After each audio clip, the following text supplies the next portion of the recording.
El libro que está en portada es Razón de Patria, de Rafael Cubas Vinatea, un libro del año 1978, pero su lectura parece muy actual. Uno lo lee y parece pues casi escrito en estos tiempos. Y él tiene una dedicatoria que procedo a leer. A la juventud peruana, en el propósito de alentar sus más elevados ideales. Bueno, un poco visionario Rafael Cubas. En el capítulo primero, ¿qué nos dice? Las esencias profundas de la nacionalidad. Capítulo 1. La primera obligación de cualquier peruano interesado en política, por otro lado, casi nunca cumplida, aunque parezca increíble, es la de tomar una idea y mejor un preciso conocimiento de lo que es el Perú como nación. Y si realmente es una nación, pero ocurre que para saberlo hay que tener antes una clara noción de su origen y naturaleza primigenia. ¿Cómo se formó? ¿Y bajo qué antecedentes? En pocas palabras, haber analizado desde los inicios su proceso histórico. Se trata de conocer, antes que el curso simple de formas políticas o de estructuras socioeconómicas, el complejo proceso de las esencias humanas más hondas, las razas, las culturas, las ideas, los instintos, los idiomas, las creencias, los sentimientos colectivos, sus instituciones, etc. Solo de este modo puede un político no solamente entender las cosas, sino cumplir con el deber más urgente de la obra en el Perú: contribuir a forjar una verdadera y vigorosa conciencia nacional. Verdades así, de perogrullo, ni siquiera son admitidas por el común de las gentes.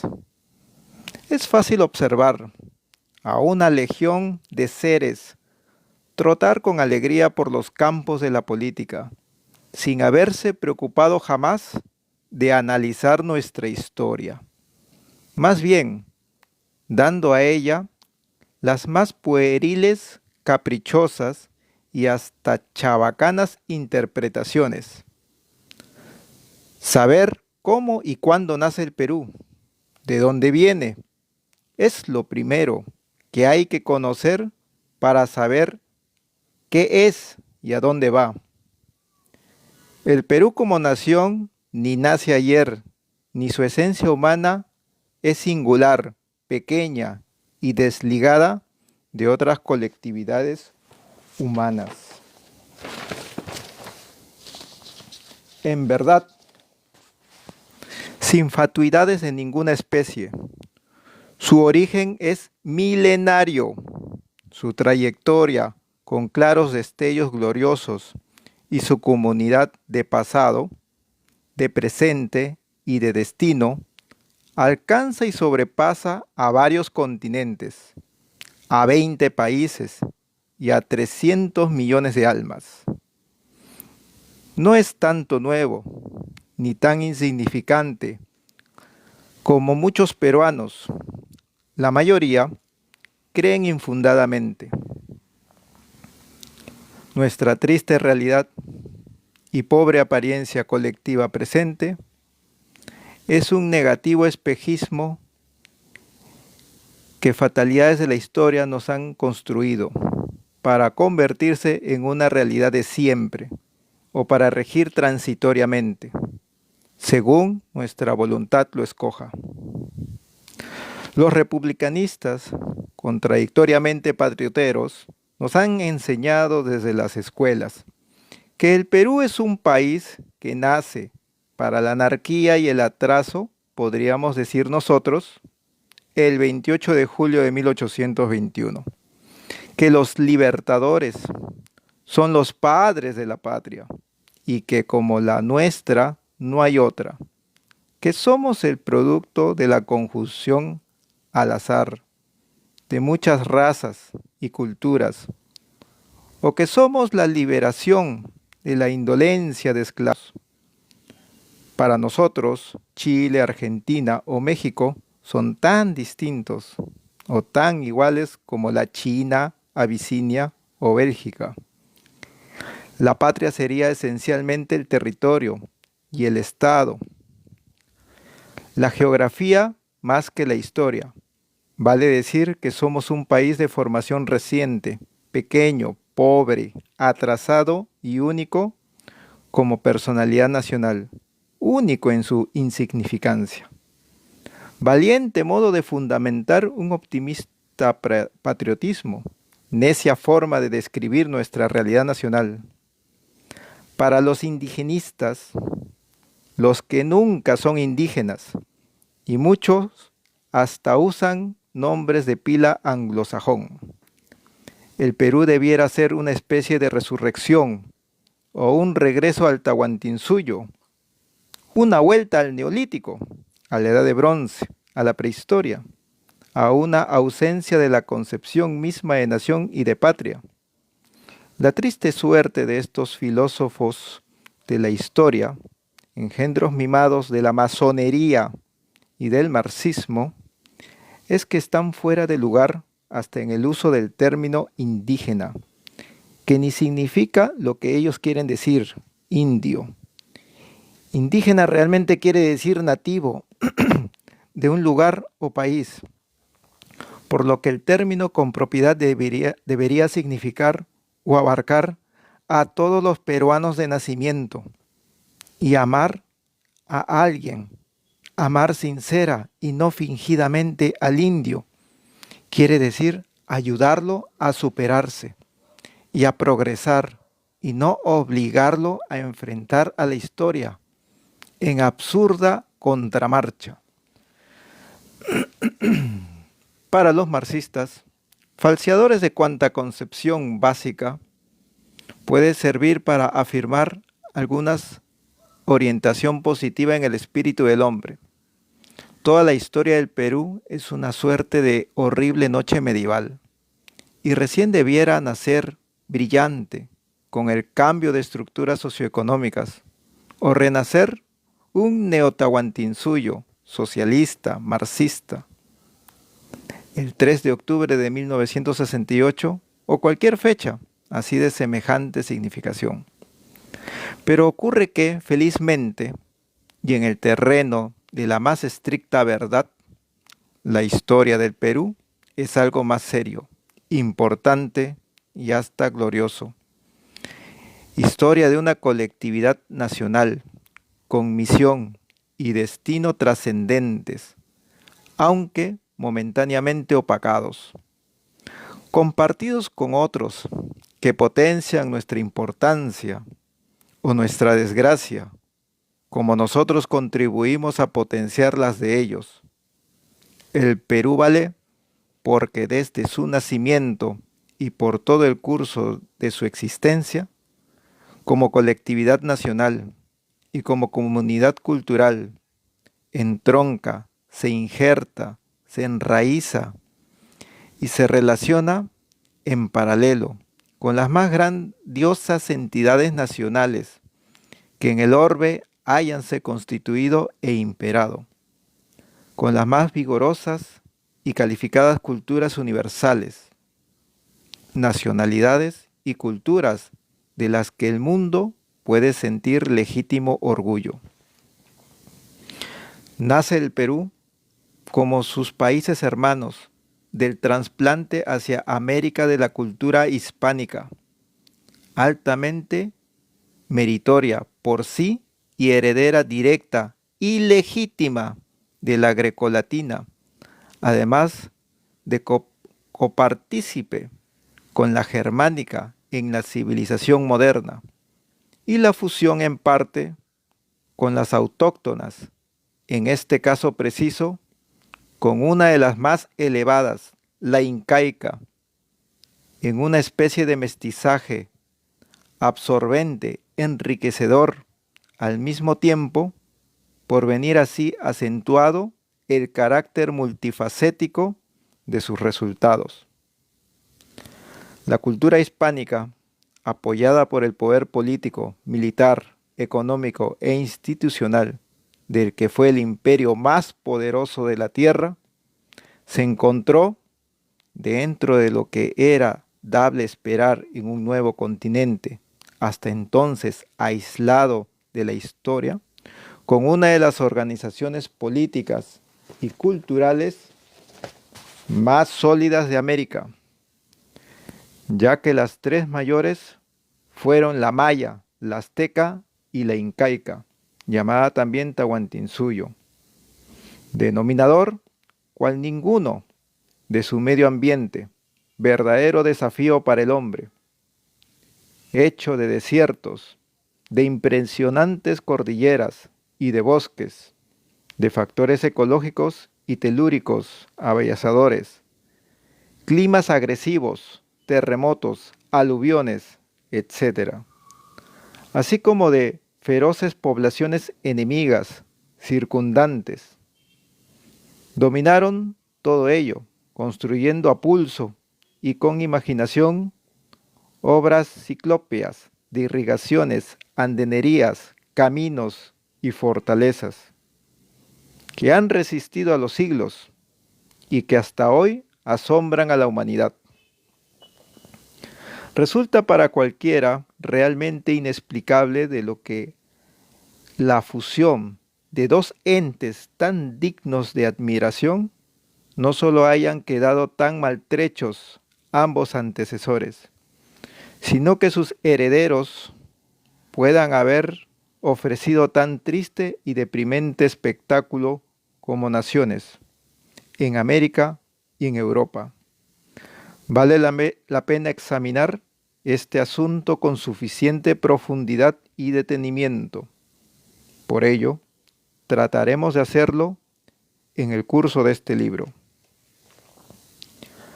Habremos de consagrar los siguientes capítulos a analizar el significado de las civilizaciones hispánica e incaica, y por entroncar la primera con la grecolatina, verdadera fuente de inspiración inagotable de la cultura universal. Dedicarle antes, a la tercera, algunos párrafos para resaltar su importancia y el significado que tiene. El ser, nosotros, herederos de ella, por línea directa y aunque fuera en herencia parcial. La herencia grecolatina. En un mundo como el de hoy, que se masifica, se frivoliza y se mercantiliza, qué difícil resulta llegar a las grandes verdades y valores. Se trata del ambiente que el hombre contemporáneo encuentra y de la presión que aquel ejerce sobre la actitud que adopta éste en relación a las fuentes de su información y cultura. La mediocridad se ensalza. El producto buscado es el hombre masa, la personalidad náufraga. El talento es abrumado por las fuerzas domesticadoras y adocenantes.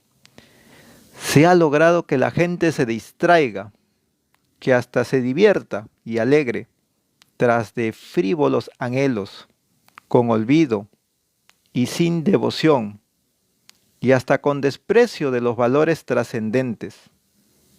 Todo esto lo aprovechan los fenicios de la cultura, que hacen negocio de gustos masivos prefabricados. Se inculca, al mismo tiempo, un sentimiento general de vanagloria, de tal estado de cosas, de fatua convicción de su valer que no resistiría el menor análisis. Aparte de toda una confusión de ideas, en las que nadie encuentra rumbo.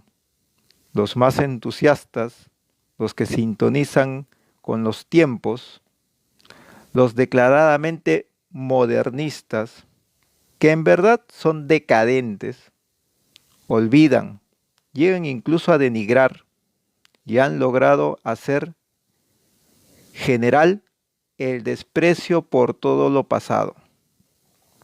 Pero en injustificable actitud, con particular énfasis de lo que más vale, o de lo que podría servir de sustento al renacimiento de la moral y de la cultura del mundo actual. ¡Qué buena falta hace! Tal sucede con la cultura grecolatina, fuente inagotable de inspiración humana. Por supuesto que todo lo anterior se hace con sutileza, mas no por ello sin peligrosidad, sin que querramos menospreciar, no lo desearíamos ni lo podríamos hacer. Lo verdaderamente positivo de la real cultura moderna.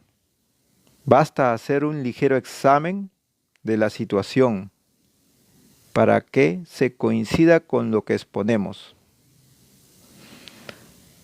¿Qué se presenta u ofrece a la vida informativa, cultural o formativa de los hombres, de inquietud intelectual o artística, en la literatura, en la pintura, en la música, en el teatro o en los espectáculos, en los medios de comunicación de masas, etc.? ¿Cuáles son los méritos intrínsecos en la mayoría de los casos? ¿Cómo se tratan los valores superiores del espíritu humano? ¿Qué se combate? ¿Y qué se apoya?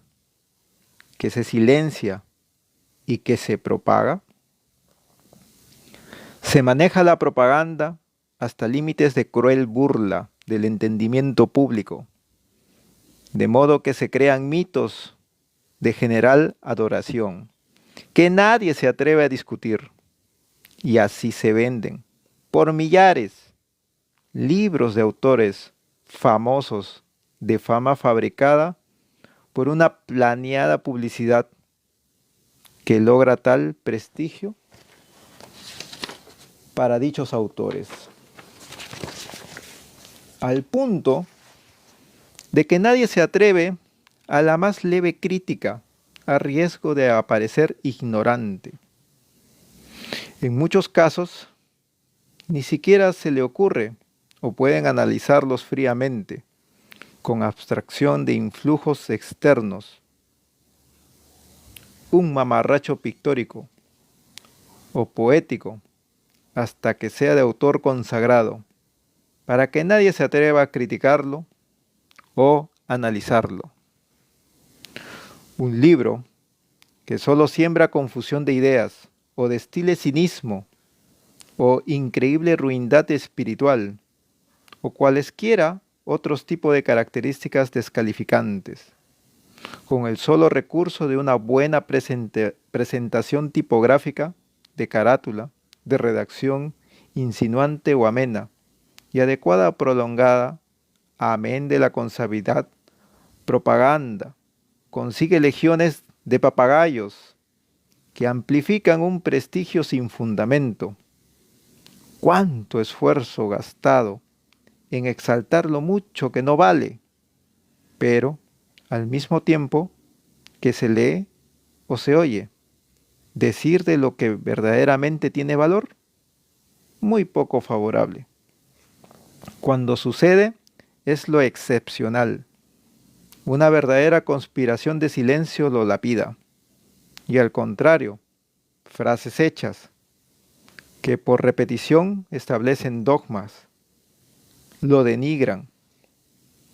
Se llega al caso de que muy pocos leen los libros realmente buenos, y los que lo hacen no se atreven ni a decirlo. Sus ediciones caras, raras o difíciles de conseguir parecen presentar exprofeso dificultades adicionales a su lectura.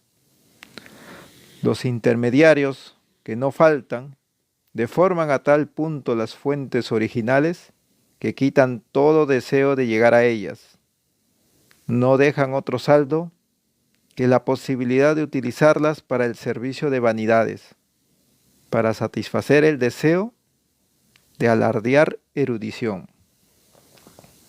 Debo confesar que he leído relativamente poco de los griegos y latinos, pero eso poco me dejó desde el primer momento deslumbrado. Y debo confesar también que me fue muy difícil entrar a esta clase de gustos, precisamente porque una barrera de obstáculos y prejuicios habían hecho presa de mí, como de la mayor parte de los hombres de nuestra generación.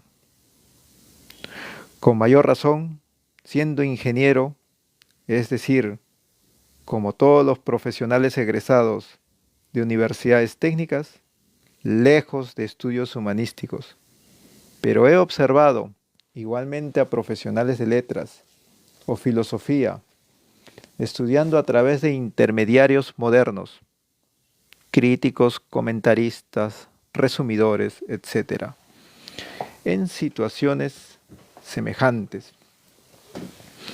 Muy contados casos he podido constatar de verdaderos devotos de estas maravillosas fuentes de pensamiento y cultura. En sus versiones originales casi no existen. ¿Qué piensa la mayoría de la gente, y hasta estudiantes, profesionales e intelectuales de los clásicos grecolatinos? Podrían decirlo hasta con frases hechas. Han sido fundadores y maestros de cultura, pero ya están superados. Alguien me llegó a decir una vez, un alumno de secundaria de hoy día tiene nivel cultural y conocimientos mayores que un filósofo de la antigua Grecia. Resulta así que, como cuestión superada, no vale la pena ocupar mucho tiempo en ella. Lo mejor sería utilizarlo en leer filosofía y literatura moderna exclusivamente. Y así se hace. Es una lectura pesada, poco útil y hasta algo esotérica, propia de quienes quieren alardear sabiduría o de tipos raros, intelectualoides. En consecuencia, cuando se es sincero y sencillo, y por lo tanto se busca lectura útil y amena, lo peor que se podría hacer entonces sería ingresar por estos campos. Al hacerlo, por otra parte, se puede correr el riesgo de aparecer chiflado. Leer a Sócrates, Platón o Aristóteles, los tres grandes de Grecia, sería el más directo camino para llegar a este punto, a las puertas del manicomio. Por ello, no lo hacen. Los conocimientos de los griegos y romanos han sido no solo superados por primitivos, sino rebatidos por la grandiosa ciencia y filosofía moderna. De modo que en la vida presente y como inspiración para el futuro, no tienen mucho que aportar. El hombre moderno debe mirar adelante y no a un pasado tan remoto que pasa los 2000 años. Estudiar a los griegos vendría a ser así una suerte de reaccionario, sentido de la cultura. Por ello, se dictan charlas y conferencias, se crean instituciones para difundir la pintura, la música, la poesía, la literatura, la filosofía modernas, de todos los tipos y pelajes. ¿Quién ve individual o colectivamente personas o grupos dedicados a profundizar y difundir con honestidad y devoción el pensamiento y las producciones helénicas? Lo poco que se hace, en su inmensa mayoría, está orientada deliberadamente e inconsecuentemente, con descaro o con hipocresía, a fortificar los falsos conceptos que he indicado de forma somera. ¿No es para revelar semejante situación? Digo esto a los que han tenido ocasión de tomar siquiera una ligera idea del valor del inmenso tesoro que ha significado, significa y debe seguir significando para la humanidad el aporte grecolatino. La verdad es que el pensamiento de los grandes griegos y romanos no solo no ha sido superado, sino que lo relativamente poco que nos ha llegado, de lo inmenso que ellos crearon, pese a los varios renacimientos intentados por el hombre, ofrece mucho para que lo conozcamos, utilicemos y propaguemos. Ha sido demasiado lo que se perdió definitivamente, lo que se olvidó, lo que se sigue olvidando y menospreciando. Los grandes griegos y latinos no han sido superados. Lo triste es que han sido bastante olvidados y relegados. Su lectura no es pesada, inútil o esotérica. Es una lectura sólida, densa en contenido, que abre horizontes al pensamiento, hasta lo inconcebible para muchos de nosotros, llena de admiración, que hombres que montaban a caballo, calzaban sandalias y utilizaban flechas, pudieran llegar tan lejos, hasta donde nosotros no llegamos con la fuerza del pensamiento.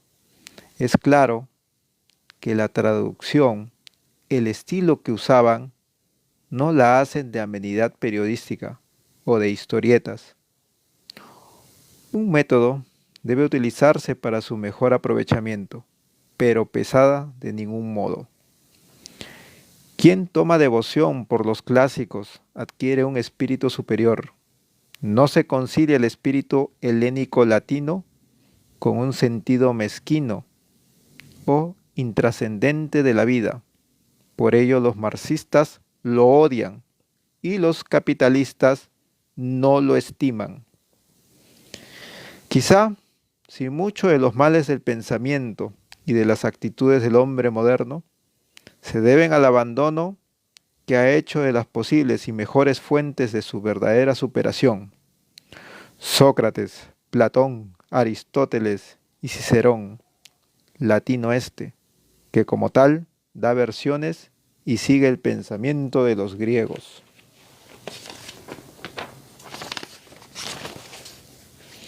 Nos ofrecen grandiosos pensamientos sobre cuestiones humanas que han preocupado siempre y recetas concretas para conducción de la propia vida personal a niveles de grandeza.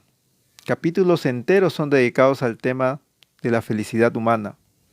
Definen su esencia, señalando caminos concretos para su logro, sobre la jerarquía de los bienes y valores, considerando como el sumo bien de la virtud, sobre la muerte, el dolor y la ancianidad, enseñando a no temer a esta trilogía, por cuyo terror tiembla permanentemente la humanidad moderna. Solamente el Tratado de Oratoria y Cicerón es superior a todo lo que hasta ahora hayan escrito los modernos sobre el arte y la técnica de hablar en público.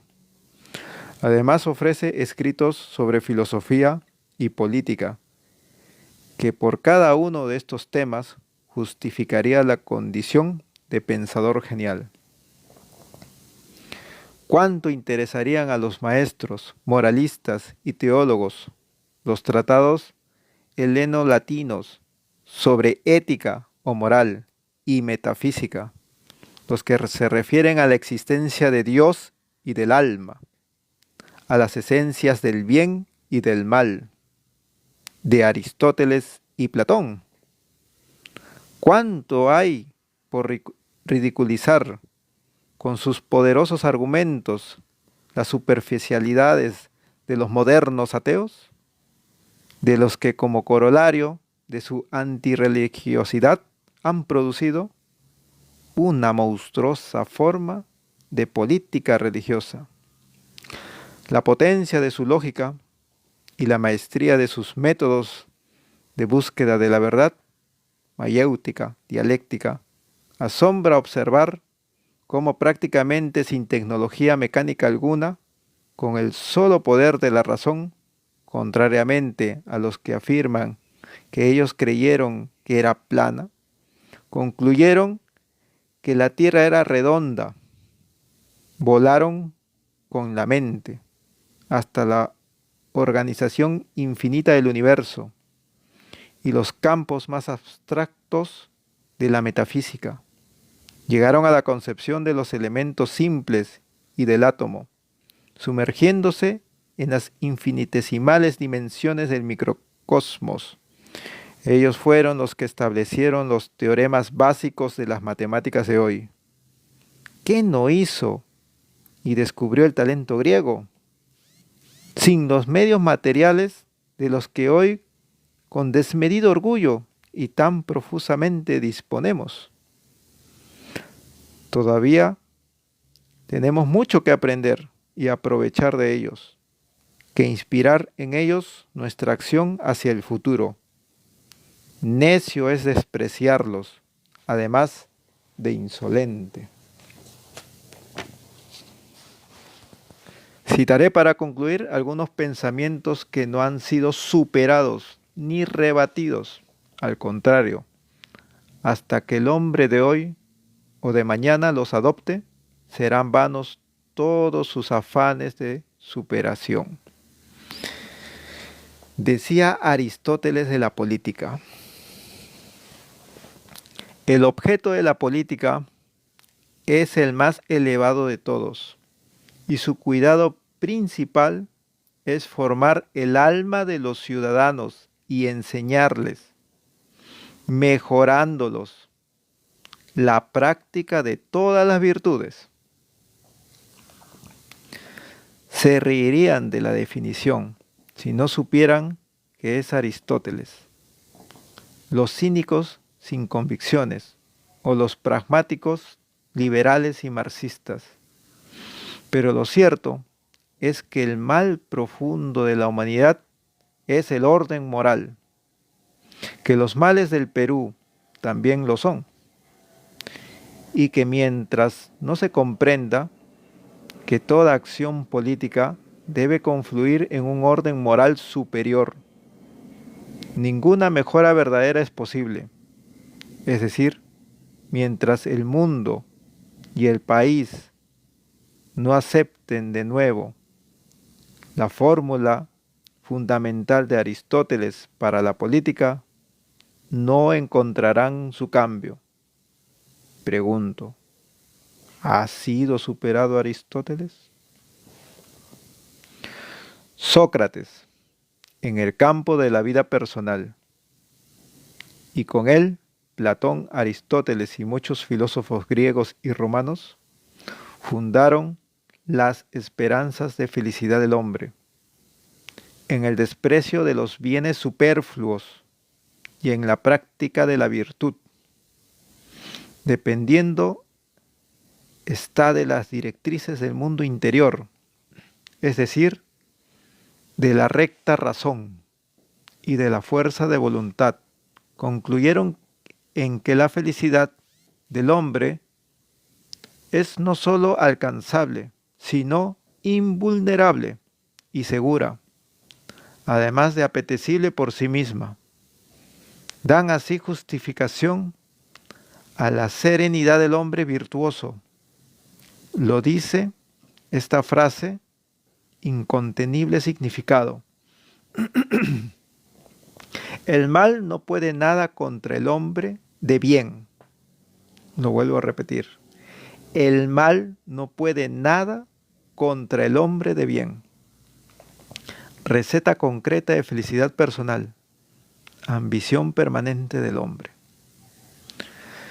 Pero la cultura grecolatina no fue grande solamente en el terreno de la filosofía, la metafísica y de las ciencias, en todas las cuales fueron no solamente verdaderos maestros, sino fundadores, por lo que nadie puede ingresar a los campos de la cultura sin dar los primeros pasos de la mano de los griegos. Lo fue también en los terrenos de la poesía, del teatro y de la literatura en general. En la arquitectura, como concepción estética, no fueron nunca superados ni igualados. En la escultura, algo semejante puede decirse. De la pintura y de la música ha quedado poco, pues la conservación de las telas, para lo primero, resulta imposible en el transcurso de tantos siglos. Y en cuanto a la música, por falta de notación musical, ideada muchos siglos después, en plena Edad Media, por el monje benedictino Guido Aretino, años 990 y 1050. Pero las versiones de que se disponen indican que ellas fueron magistrales.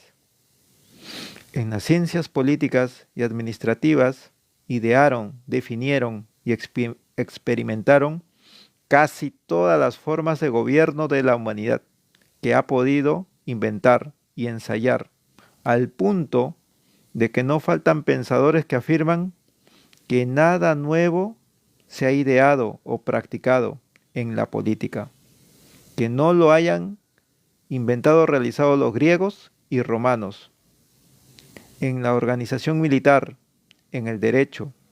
En suma, no hay campo de la creación del espíritu del hombre en el que helenos y latinos no hayan sido fundadores y maestros, y en los que no sigan siendo inspirados e inspiradores guías. Casi todo lo que es grande hoy tiene su origen seguro en algún aporte grecorromano.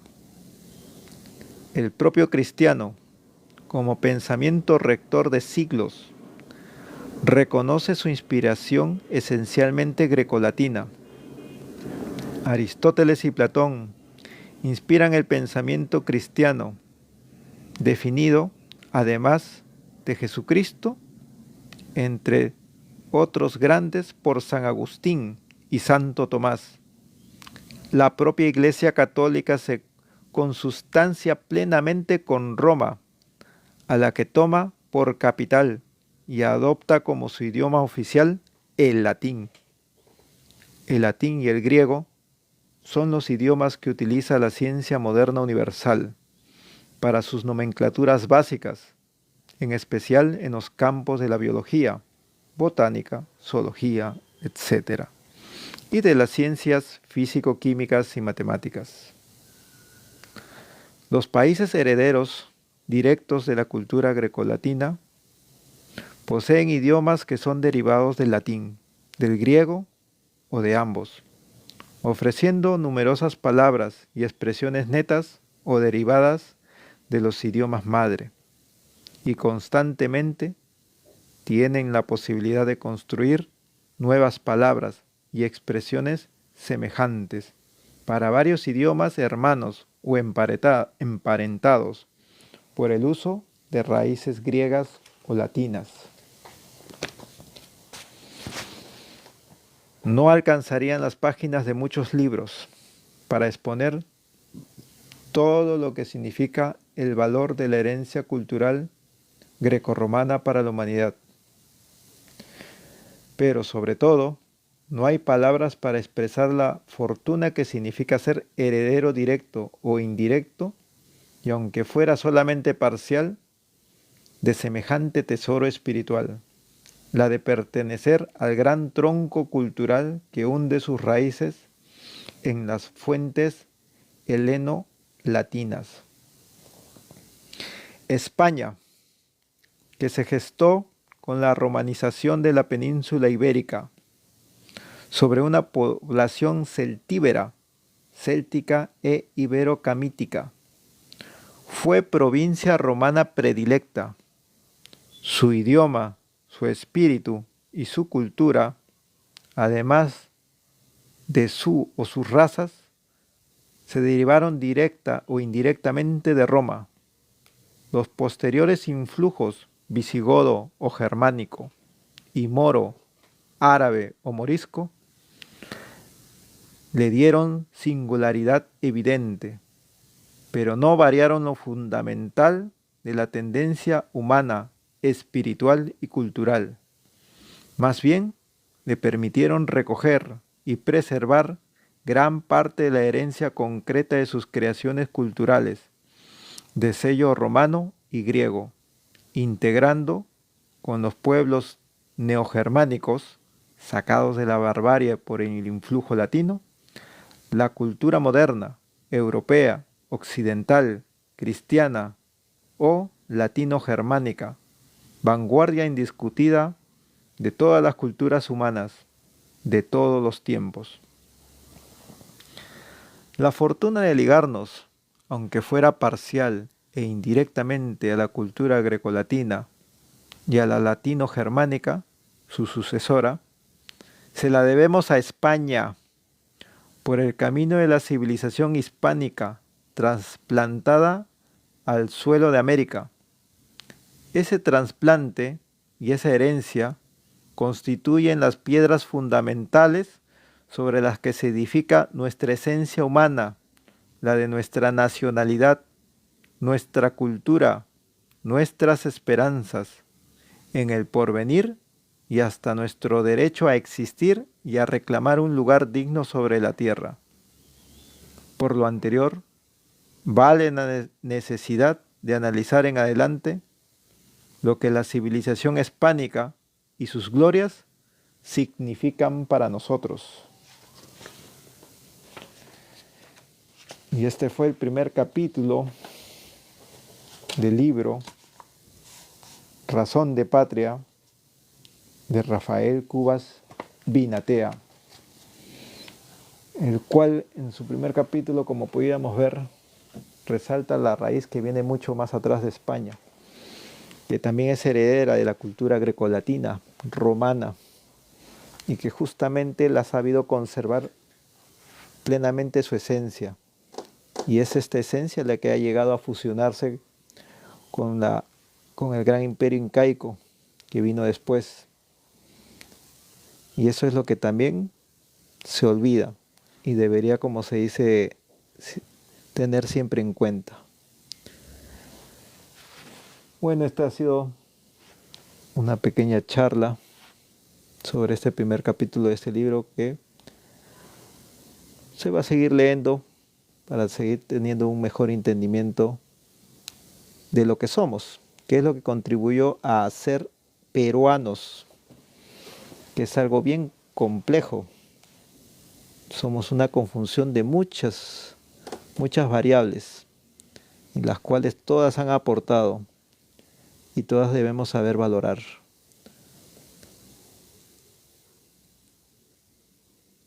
Listo, eso así todo por hoy.